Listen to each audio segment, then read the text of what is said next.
revenge and the reckoning. The grass had thinned out by noon, brittle and yellow in patches, clinging to the red Oklahoma soil like it knew something was coming. The land rolled quiet under a high, white sun. No trees for a mile, just sky, wind, and the clip of hooves. Killian leaned forward slightly in the saddle, squinting toward the rise ahead. There, silhouetted like a cutout from another world, was the man. Far off. Still. Watching. "Is that him?" Killian asked without turning his head. Beside him, Phantom John didn't speak right away. He reined in the big black Frisian and let it settle. He brought a battered brass spyglass from the saddlebag, extended it slow, then focused. A long breath. "No, I don't think it's him," he muttered. "That horse looks a little familiar, but this man has a beard. Never known Alvarez to wear a beard. He's a shadow by habit, but if it is him, he wants us to see him." Killian felt the wind bite the side of his face, dry but not sharp. The kind of wind that carried messages if you knew how to listen.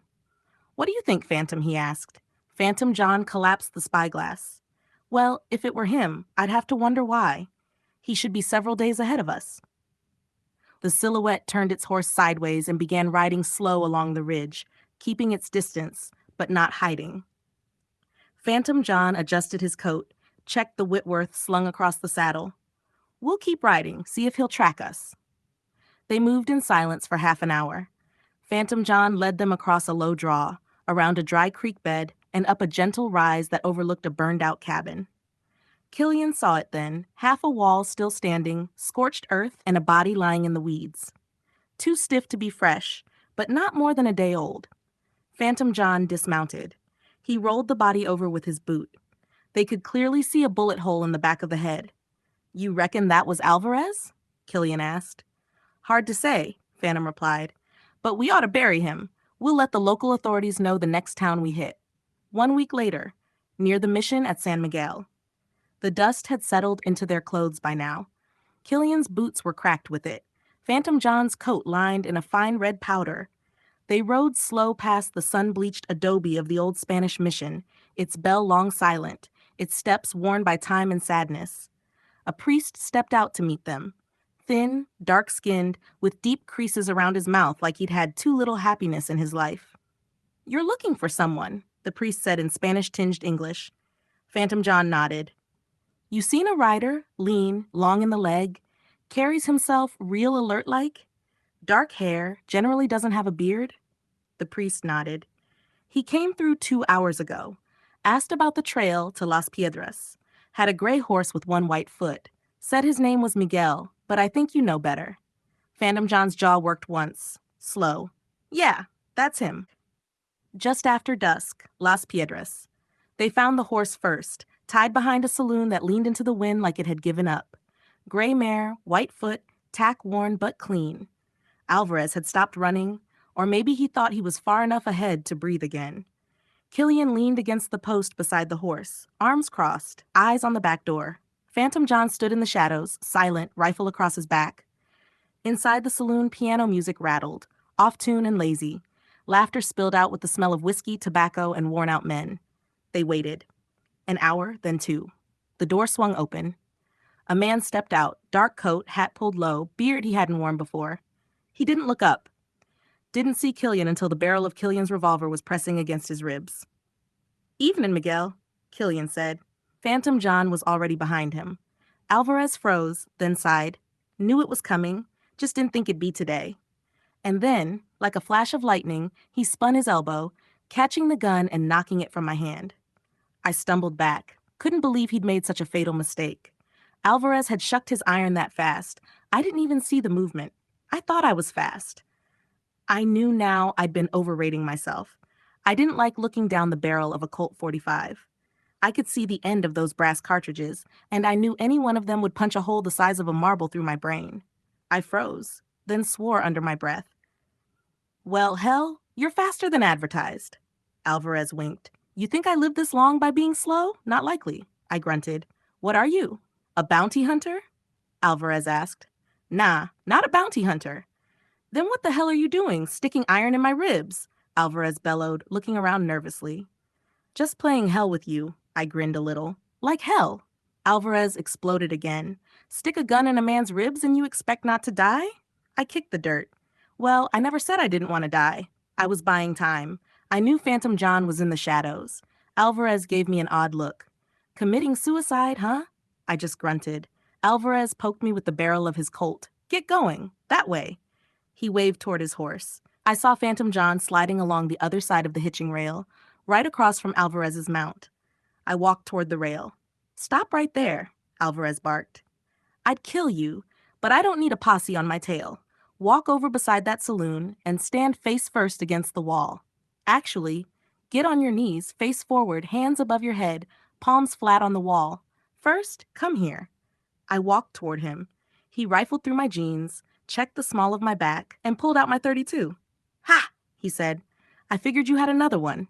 He plucked it out and shoved it in his pocket. There, now over to the wall. I walked over, easy, resting my palms on the side of the old wood. I heard Alvarez behind me. Something rattled. He clipped a handcuff on my wrist. You carry cuffs? I asked. Damn straight. And I ain't the only man with cuffs, he grinned.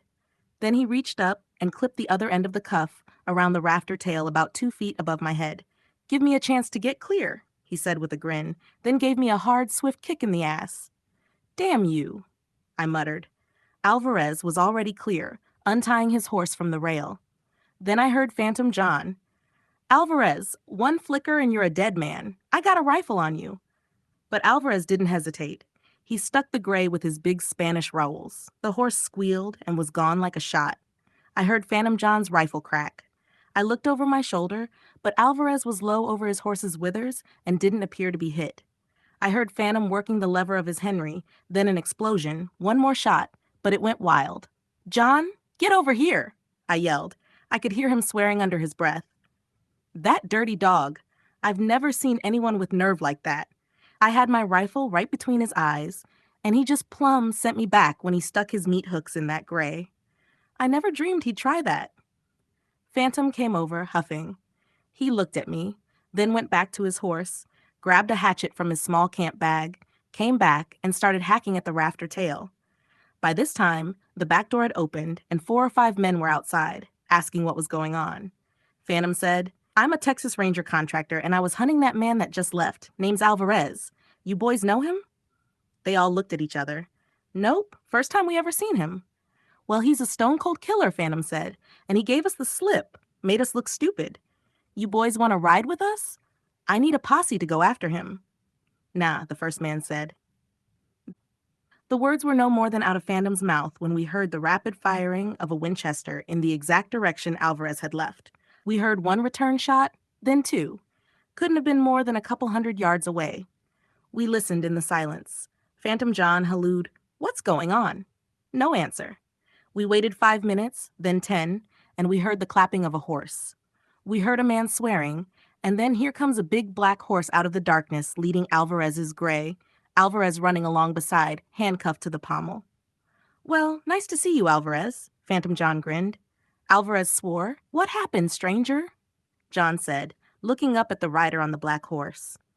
The man was younger, maybe mid-20s, old-style buckaroo hat, knee-high boots with his pants tucked in, carrying a gun on his hip butt forward and a rifle over his shoulder. The stranger grinned. I heard the shooting up here, and then I heard a horse come in hell for leather and figured what was going on. My first shot caught him in the shoulder and rolled him off his horse. He winged 2 shots but missed, and then got smart and realized I had the drop on him. He was out in the open with a busted shoulder. I looked over and realized there was blood on Alvarez's shirt. Damn you, he grumbled. Get me a doctor. So I just tied him to his saddle and brought him back for you. Well, appreciate that, stranger, Phantom said, grinning. The jail, 1 hour later. The cell was small. Stone walls, straw on the floor. Phantom John leaned against the bars, arms folded. That doctor ought to be here in a little bit, Alvarez muttered. About time he gets here. You'll be on the train at sunrise, Phantom said. Back to Texas. There's a rope waiting for you there. Alvarez just looked at him, something unreadable in his eyes, tired, not scared. Killian stood in the doorway, watching them both. Phantom turned. The jail, 30 minutes later.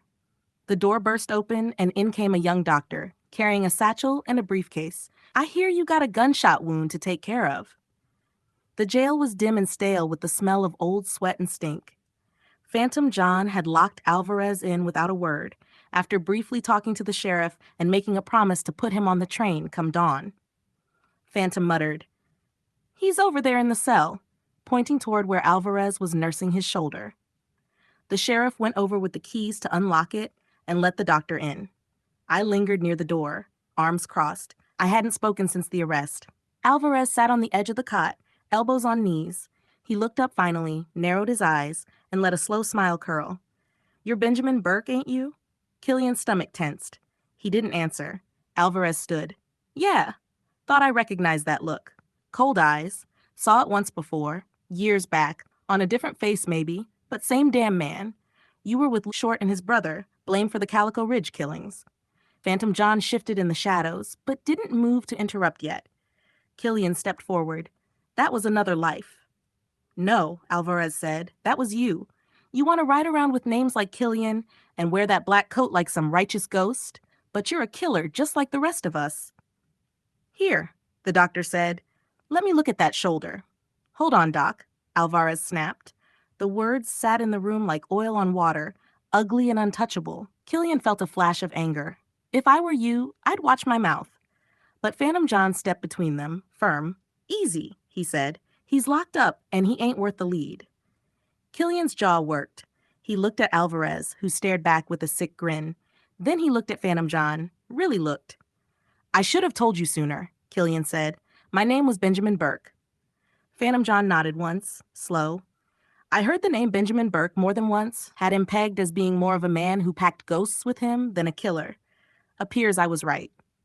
He turned to the sheriff. "Keep him breathing. I'll be back before sunup." The boarding house, midnight, Killian lay on the narrow bed, staring at the cracked ceiling. Outside, the town had gone to sleep.